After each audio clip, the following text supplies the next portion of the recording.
જે લોકોએ હંમેશા એઆઈનો દુરુપયોગ કર્યો છે એ લોકો આજે આરોપ મુકતા થયા છે કે આ રેકોર્ડિંગ એઆઈના માધ્યમથી બન્યું. રેકોર્ડિંગના ટોન, રેકોર્ડિંગની ભાષા ગુજરાતની જનતા સારી રીતે જાણે છે કે આમાં કોણ બોલી રહ્યું છે.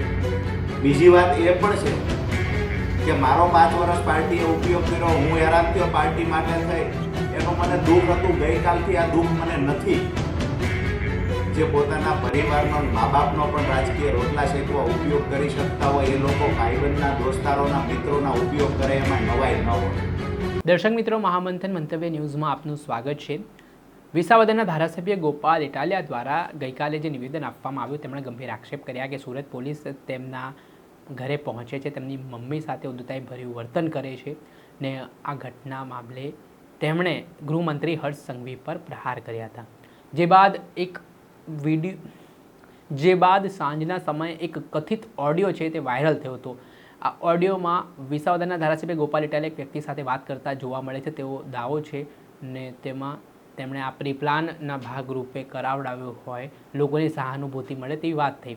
પરંતુ આ ઘટનામાં ગોપાલ ઇટાલિયા સવારે આ મામલે ખુલાસો કરે છે ને આ ઓડિયો એઆઈ જનરેટેડ છે, ખોટો છે તે પ્રકારની વાતમાં તેમણે ખુલાસામાં કરી. જે બાદ હવે રાજુ કરપડાની આ ઓડિયો કાંડમાં એન્ટ્રી થઈ છે, જેમાં તેમણે કહ્યું કે જ્યારે તેઓ આમ આદમી પાર્ટીમાં હતા ત્યારે આવી રીતે આમ આદમી પાર્ટીના લોકો દ્વારા તેમનો ખોટો ઓડિયો ચલાવવામાં આવ્યો, ભાજપમાં જોડાવાની વાતને લઈને, ને તેમની છબી ખરડાવવાનો પ્રયાસ કરવામાં આવ્યો ને એઆઈનો દુરુપયોગ કરવામાં આમ આદમી પાર્ટી એઆઈનો દુરુપયોગ કરવામાં આમ આદમી પાર્ટી સૌથી આગળ હોય તે પ્રકારના આક્ષેપો રાજુ કરપડાએ કર્યા. તેમણે કહ્યું કે જ્યારે કોઈના ઉપર ષડયંત્ર કરવામાં આવે છે અને તેમના ઉપર જ જ્યારે ષડયંત્ર થયા તો ત્યારે કેવું લાગ્યું તે મુદ્દે રાજુ કરપડાએ પોતાનો રોષ ઠાલવ્યો છે અને ગોપાલ ઇટાલિયાને શું કહ્યું તે સાંભળો. નમસ્કાર સાથીઓ, જય કિસાન. હું આપનો રાજુ કરપડા.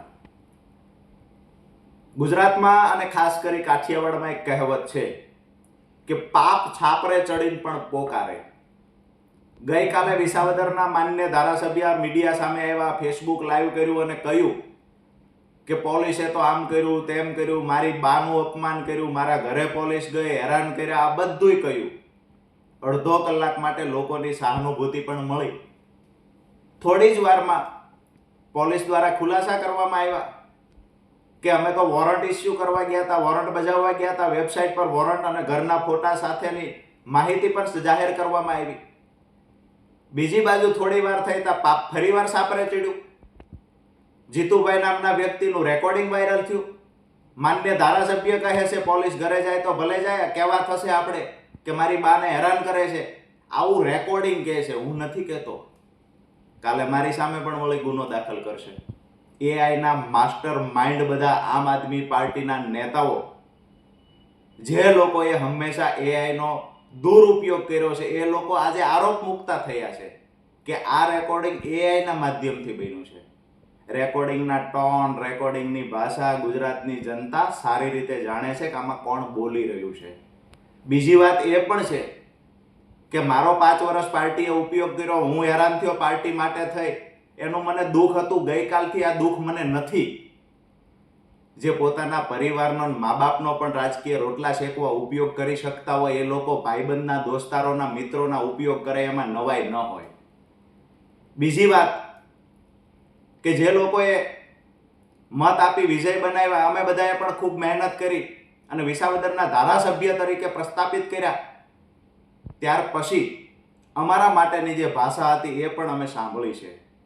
બે કોડીના લુખ્ખાઓ, લફંગાઓ અને ટપોરીની જે ભાષા હોય, વાયડીના, ટપલીના, લોકડીના, ઢીકડીના, આવી જે ભાષાઓ જાહેર જીવનમાં ન બોલી શકાય, આવી ભાષાના પ્રયોગ પણ ધારાસભ્ય કરી રહ્યા છે.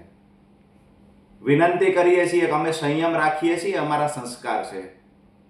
ન બોલવાની ભાષા બોલવી અને લુખ્ખાઓની ભાષા બોલવી એ જેના સંસ્કાર હશે એ બોલી રહ્યા હશે. રાજકીય રીતે સામસામે જ્યારે લડવું હોય ત્યારે લડી લેવાય, પણ કોઈની સહાનુભૂતિ મેળવવા માટે, કોઈના પર છાંટા ઉડાડવા, કોઈની સહાનુભૂતિ મેળવવા માટે થઈને આયોજનપૂર્વક એક નવટંકી ઊભી કરવી, મને લાગે છે કે જાહેર જીવનમાં રહેનાર વ્યક્તિ માટે આ વ્યાજબી નથી. હું તો નજીકથી ખૂબ ઓળખું છું અને જોઉં છું.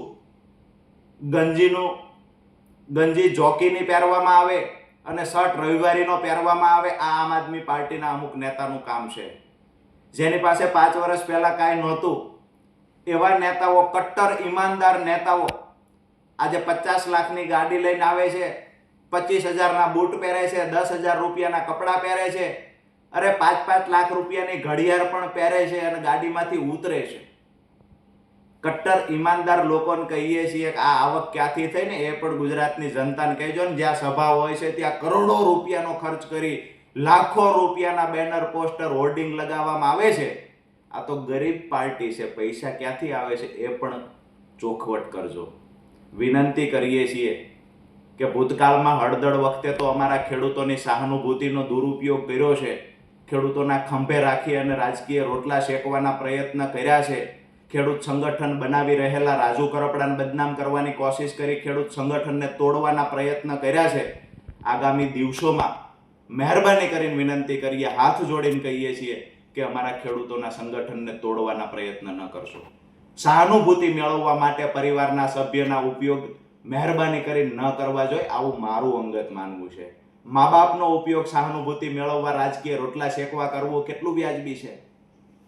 આગળ જતા ગુજરાતની જનતાને કહીએ છીએ, ખેડૂતોને, મજદૂરોને કહીએ છીએ કે આવા લોકોને ઓળખવાની જરૂર છે. અત્યારે 2 વાત સારી બોલશે, લોકોને ઉશ્કેરવાનું કામ કરશે, પણ ખરેખર એમની લડાઈથી કયા લોકોને ફાયદો થયો છે? સિંચાઈનું પાણી 2 ખેતર સુધી પહોંચ્યું, પાક નુકસાનનું વળતર 2 ખેડૂતને મળ્યું છે ખરા? એક પણ જગ્યાએ વળતર મુદ્દે રજૂઆત થઈ છે ખરા? આ બહુ વિચારવા જેવી વાત છે. માત્ર 4 દિવાલ વચ્ચે ગમે એને ગાળો બોલવી, પરિવારને હેરાન કરે છે, આવું કઈ સહાનુભૂતિ મેળવવી, મન લાગે છે આ રાજનીતિ એક લેવલ સુધી ચાલે છે, પછી લોકો ઓળખી જાય છે અને પાપ અંતે સાપરે ચડીને પોકારે છે, જે ગઈકાલે પોકાર્યું છે. કહેવામાં આવ્યું કે એઆઈ થી વિડીયો બન્યો છે, ઓડિયો બન્યો છે. અરે એઆઈ ના માહેર તો તમે બધા છો, કેસ કરી નાખો. જેવી રીતે મારી પર થયું, મેં FSL માં મોકલ્યો છે અવાજ, મેં કેસ કર્યો છે, તમે પણ કેસ કરો ડંકાની ચોટ પર. કહો જીતુભાઈ કોણ છે, જો સાચા હોય તો, દૂધે ધોયેલા હોય તો.